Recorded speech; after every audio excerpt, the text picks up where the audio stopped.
All right, picking up where we left off. So we found the sum of lower sums to be 8 minus 2 divided by n.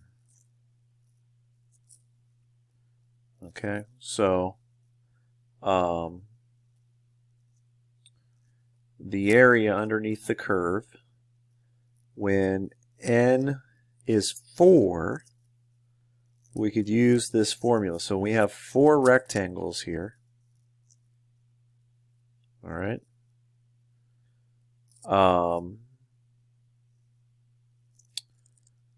Let's see what we have. So S of 4 would equal 8 minus 2 divided by 4. So that's going to be 7.5.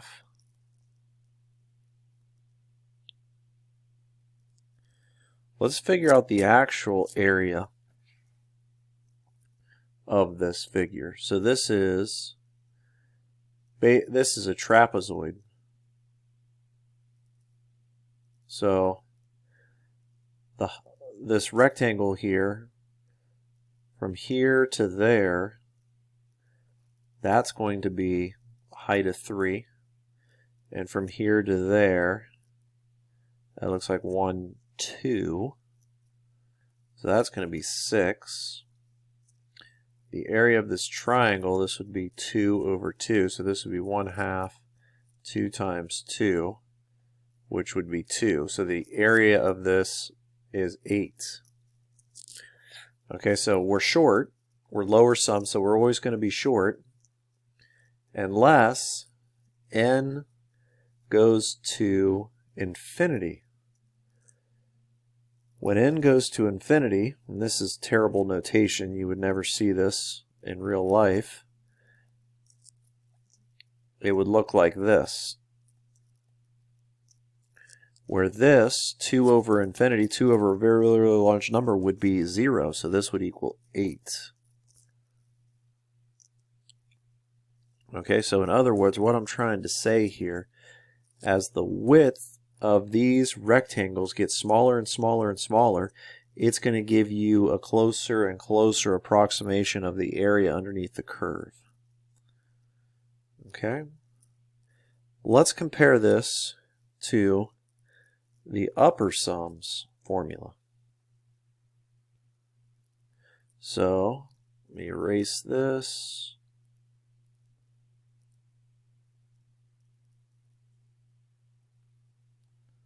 So again, we're still finding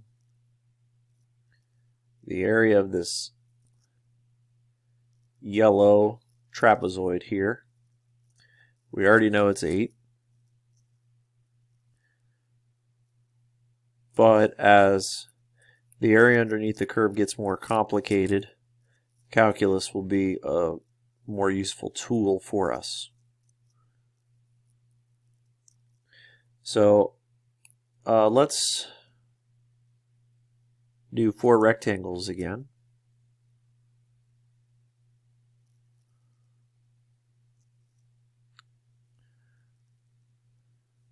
This time we're going to do the upper sum. So you'll have 1 rectangle here, 1 rectangle there, 1 rectangle here, and 1 rectangle there.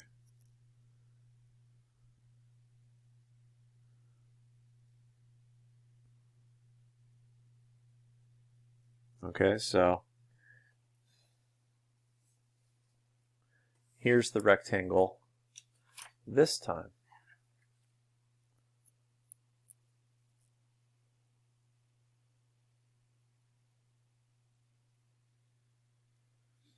So notice the area is going to be a little bit greater. So let's do upper sums. So first of all, this would be the same because it's going to be, this would be A, and this would be B. So that's going to be the same. This is going to be different. So now we're doing m sub I, but we want x sub 1 to be right here. So we're going to do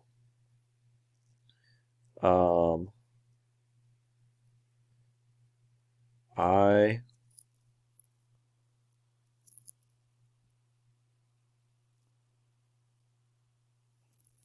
minus 1,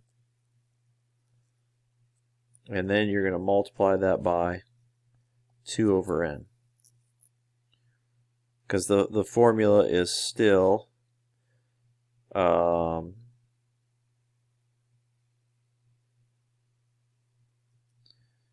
you know, I times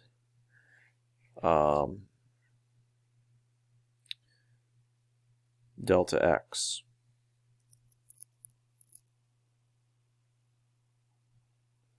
So this is going to be equal to 2I minus 2 all over n. All right, now we have everything we need for the upper sums.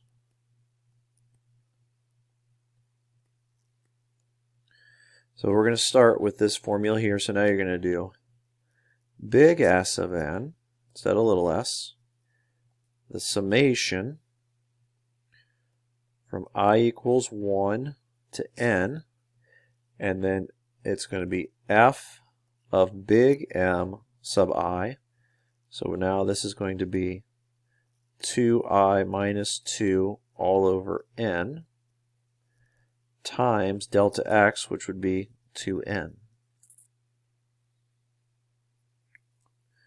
And then big S of n equals the summation from 1 to n of negative, this is x, negative 2I minus 2 all over n plus 5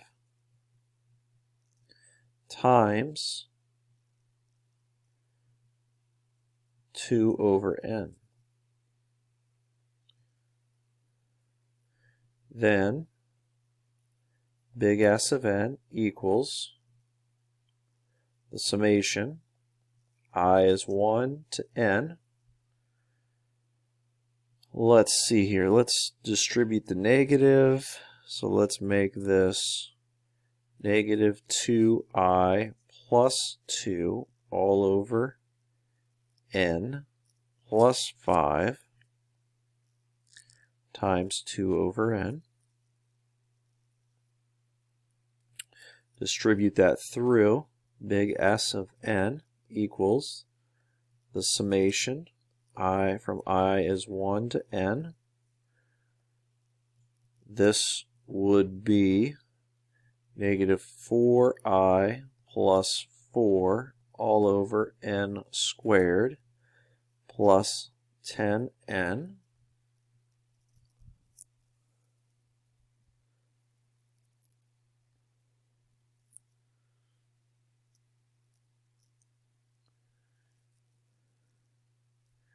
And then let's see. Let's rewrite this as n squared over n squared. And now I can write this as 3 separate summations. So the summation from when I is 1 to n of, and I'm going to factor out the negative 4 over n squared. I'm going to factor that out in front.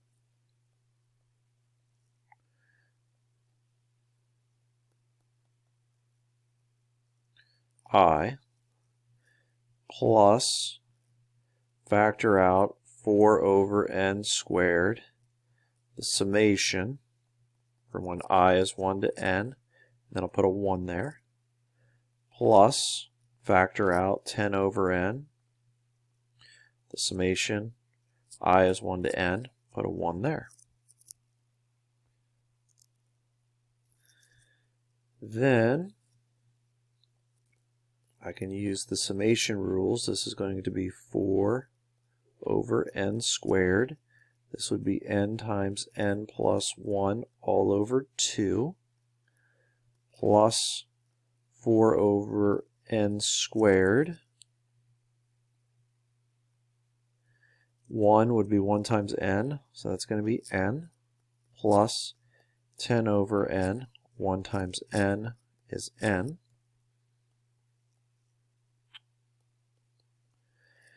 And then, let's see, this 2 and negative 4 becomes negative 2. This n and n squared, you got to n there. So then you still have n plus 1. Plus, n's here cancel out, so 4 over n, plus 10. Multiply through here, and let's see, this becomes negative 2 minus negative 2 over n plus 4 over n plus 10. So negative 2 and 10 is positive 8. Negative 2 over n plus 4 over n would be 2 over n. So you can see here lower sum and upper sum. The upper sum is always going to, depending on what n is, it's going to have a little bit more than what the area is. Lower sum, it's always going to have a little bit less. But again, as n gets smaller and smaller, or goes to infinity, these two answers would be the same. This would give you 8, right? If you plugged in infinity, you would get 8 plus n over infinity. That would go to 0. That would equal 8. Again, this notation is terrible. This is just to give you the idea conceptually. Let me show you something else as well.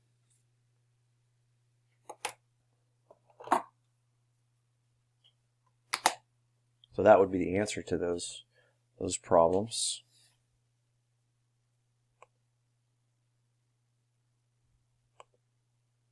So here's a function. Looks like 2x squared. And here's the idea of lower sum. So here you got, no 2 rectangles, 4 rectangles, 7 rectangles. Okay. The actual area from negative 2 to 2 is 10.67. The lower sums, based on 7 rectangles here, 1, 2, 3, 4, 5, 6, but there's really one here. There's just, the rectangle, the area is just 0. The area would be 6.53. The upper sums would be 9.3. It's going to be more. Now look what happens as I get more and more rectangles. As I get more and more rectangles, the approximation of the area of the upper sum and lower sum become a better approximation of the integral. That's the difference here. Just ignore that. The integral, that is what the area underneath the actual curve is. Let's see. Lower sum. Let's do upper sum. Upper sum would be above there, like that.